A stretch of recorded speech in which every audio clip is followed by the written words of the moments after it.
Double bedroom boat house. एक गांव में वेंकटेश नाम का एक आदमी रहता था। वो पहले पुलिस डिपार्टमेंट में अधिकारी बोलकर काम किया करता था। कुछ पर्सनल कारणों की वजह से नौकरी को राजीनामा देकर खुद के गांव में आकर रहने लगा।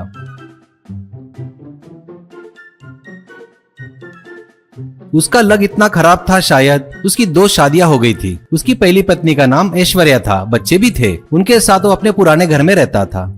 दूसरी पत्नी का नाम मीनाक्षी था, उसके भी बच्चे थे। वो एक अपार्टमेंट में रहती थी। वेंकटेश भी रहता था उसके साथ में। एक हफ्ता यहाँ तो एक हफ्ता वहाँ। इन दोनों से वो नरक की यातना सहन कर रहा था।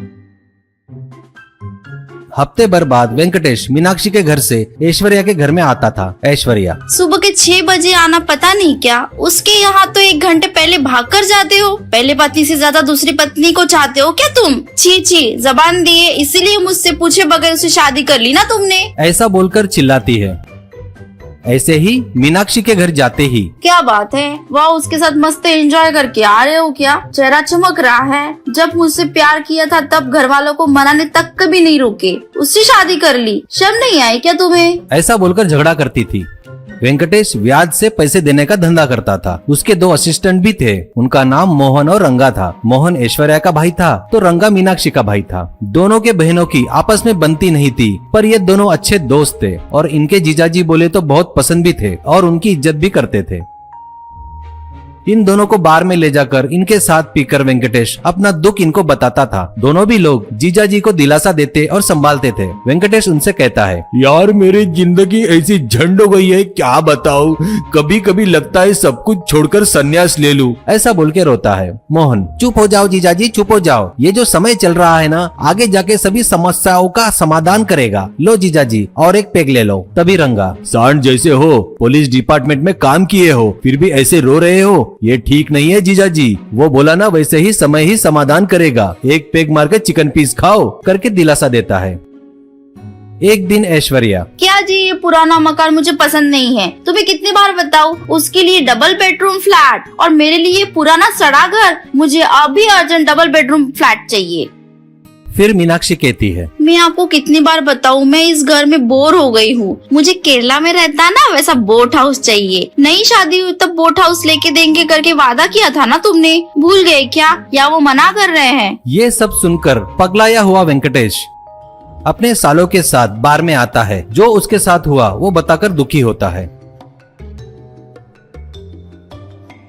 इतने में वेंकटेश को फोन आता है इंटेलिजेंस आईजी का। मिस्टर वेंकटेश कैसे हो आप? एक बहुत ही जरूरी काम है, तुम मना मत करना, हमारी मदद करो प्लीज। वेंकटेश, सर मैं अपने डिपार्टमेंट के लिए कभी भी तैयार हूँ। कहिए सर क्या काम है? IG, very good. तुमने जो बहुत पहले सिकंदर नाम के डॉन को पकड़ा था ना, वो जेल से भाग गया है। उसे पकड़ने के लिए तुम्हारी मदद की जरूरत है, क्योंकि तुम उसकी पूरी हिस्ट्री जानते हो। इसलिए उसकी सोच को और उसे सिर्फ तुम ही पकड़ सकते हो, इसलिए तुम्हें यहाँ तुरंत आना पड़ेगा। ऐसा कहता है। वेंकटेश, ठीक है सर, मैं अभी निकलता हूँ, कहता है। फिर ये सब बात रंगा और मोहन को बताता है। रंगा, जीजाजी यही सही समय है हमारी दीदी लोगों को आपस में मिलजुल कर रहने के लिए। आप कुछ दिनों के लिए घर में नहीं रहे तो आपकी वैल्यू उनको पता चलेगी। ऐसा कहता है। मुझे एक आइडिया आया, तुम बोट में डबल बेडरूम हाउस बनाओ, उसमें दोनों को साथ रखते हैं, क्योंकि एक को बोट हाउस पसंद है और एक को डबल बेडरूम पसंद है। ऐसे दोनों को वहाँ रखेंगे तो शायद वहाँ मिलजुल कर रहेंगे, ऐसा मुझे लगता है। वेंकटेश, सुपर आइडिया रे। ऑफिस में पैसे रखे हैं, तुम लोग तैयार करो और दोनों को कैसे भी करके उसमें लाकर रखो। चलो बाय करके कार से चले जाता है। ऐसे दोनों लोग मिलकर डबल बेडरूम बोट हाउस बनाते हैं और बाद में ऐश्वर्या, मीनाक्षी और बच्चों को बुलाकर बोट के पास लाकर उन्हें दिखाते हैं। जीजाजी वापस आते तक आप लोग को वहीं रहना पड़ेगा, ऐसा बोलते हैं। डबल बेडरूम हाउस ऐश्वर्या को बहुत पसंद आता है। मीनाक्षी बोट हाउस देखकर उसकी खुशी का ठिकाना ही नहीं था। सभी बच्चों को भी बोट हाउस पसंद आता है। ऐसे सब लोग अभी मिलजुल कर रहने लगे। मोहन रंगा मिलकर उनको मछलियां पकड़कर देते, वो लोग पकाकर खाने लगे। कुछ ही दिनों में ऐश्वर्या और मीनाक्षी एक दूसरे के बारे में सब कुछ जान गए और अच्छे दोस्त भी बन गए। बच्चे भी अभी मिलजुल कर रहने लगे। कुछ दिनों बाद अपना काम खत्म करके वेंकटेश आता है और देखता है कि दोनों पत्नियां कितने प्यार से मिलजुल कर रह रही है। ये देखकर उसे बहुत खुशी होती है। इतना अच्छा आइडिया देने के लिए अपने सालों को धन्यवाद देता है और फिर सब लोग मिलकर उस डबल बेडरूम बोट हाउस में खुशी खुशी रहने लगे।